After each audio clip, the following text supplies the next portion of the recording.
నమస్కారం. ఐబీటీవీ వార్తలకు స్వాగతం. గద్వాల నియోజకవర్గంలోని జిల్లేడుబండ మర్లపల్లి గ్రామంలో అభివృద్ది పనులు కొనసాగుతున్నాయి. సర్పంచ్ నాగేష్ నాయుడు మాట్లాడుతూ గ్రామంలో వీధి లైట్ల ఏర్పాటు, ప్రభుత్వ పాఠశాల అభివృద్ది, గ్రామ పంచాయతీ భవన నిర్మాణం చేపట్టామన్నారు. సుమారు 20 లక్షల రూపాయల వ్యయంతో చేపట్టిన పనుల్లో 50% పూర్తయ్యాయని తెలిపారు. చూస్తున్నాను ఏ వంటలు వేస్తున్నారు, మెనూ ఆల్రెడీ నేను కూడా చెక్ చేస్తున్నాను.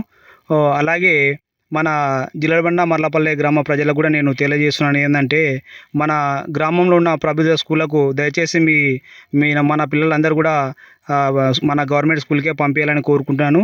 ఎందుకంటే మన ప్రభుత్వ స్కూళ్ళల్లో కూడా ఇంగ్లీష్ మీడియం వచ్చింది కాబట్టి అన్నీ ఉన్నాయి. ఇంగ్లీష్ మీడియం ఉంది, తెలుగు మీడియం ఉన్నాయి, అన్నీ ఉన్నాయి కాబట్టి మనం ప్రైవేట్ స్కూళ్ళకు పంపించకూడదు.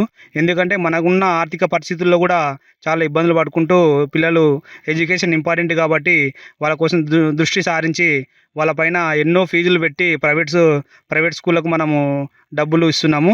దయచేసి అలాంటిది జిల్లెడబండ మర్లపల్లె ప్రజలు కూడా అలాంటివి చేయకండి. మన ఊరిని ఆదర్శ గ్రామం చేయడమంటే కూడా ఇది ఒక లక్ష్యమే. ఇది కూడా ఎందుకంటే ప్రతి స్టూడెంట్స్ కూడా మన గవర్నమెంట్ స్కూల్లో ఉంటే మనకు ఆల్రెడీ మర్లపల్లి జిల్లెడబండ గ్రామంలో 2 స్కూళ్ళు ఉన్నాయి. ఎంపీపీ స్కూల్ 2 స్కూళ్ళు ఉన్నాయి కాబట్టి మన స్కూల్లో 2 ప్రిన్సిపాల్ ఉన్నారు. మన జిల్లెడబండ స్కూల్ పంచాయతీ దగ్గర ప్రిన్సిపాల్ ఉన్నారు, అలాగే మర్లపల్లి గ్రామంలో ప్రిన్సిపాల్ ఉన్నారు. కాబట్టి ఈ 2 ఊర్లకు కూడా మనకు సంబంధించిన పేరెంట్స్ అందరూ కూడా నేను ఒకటే విన్నపం చేస్తున్నాను.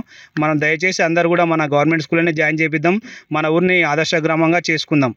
నా ఒక లక్ష్యం కూడా అదే అనుకున్నాను. అలాగే నేను ఇంకొకటి మీకు కొత్తగా చెప్పే విషయం అంటే ఏదంటే, మనకి ఇది వరకు గ్రామ పంచాయతీ బిల్డింగ్ లేదు మనకు.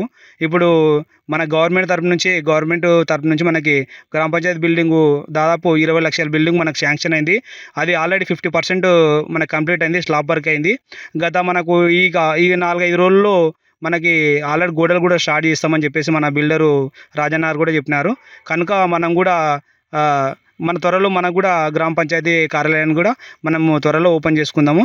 మనం అందరం ఉంటేనే మన గ్రామ అభివృద్ధి జరుగుతుంది. కాబట్టి మీరు అందరూ సహకారం చేస్తేనే నేను కూడా మన గ్రామంకి వచ్చే ప్రభుత్వ పథకాలు కానీ, అలాగే పింఛన్స్ కానీ, తర్వాత అలాగే ఇంకా ఏవేవైతే గవర్నమెంట్ నుంచి మనకు వస్తున్నావో మీ అందరి సహాయంతో నేను గ్రామాన్ని అభివృద్ధి చేస్తామనే లక్ష్యంతో నేను ముందడుగు వేస్తున్నాను.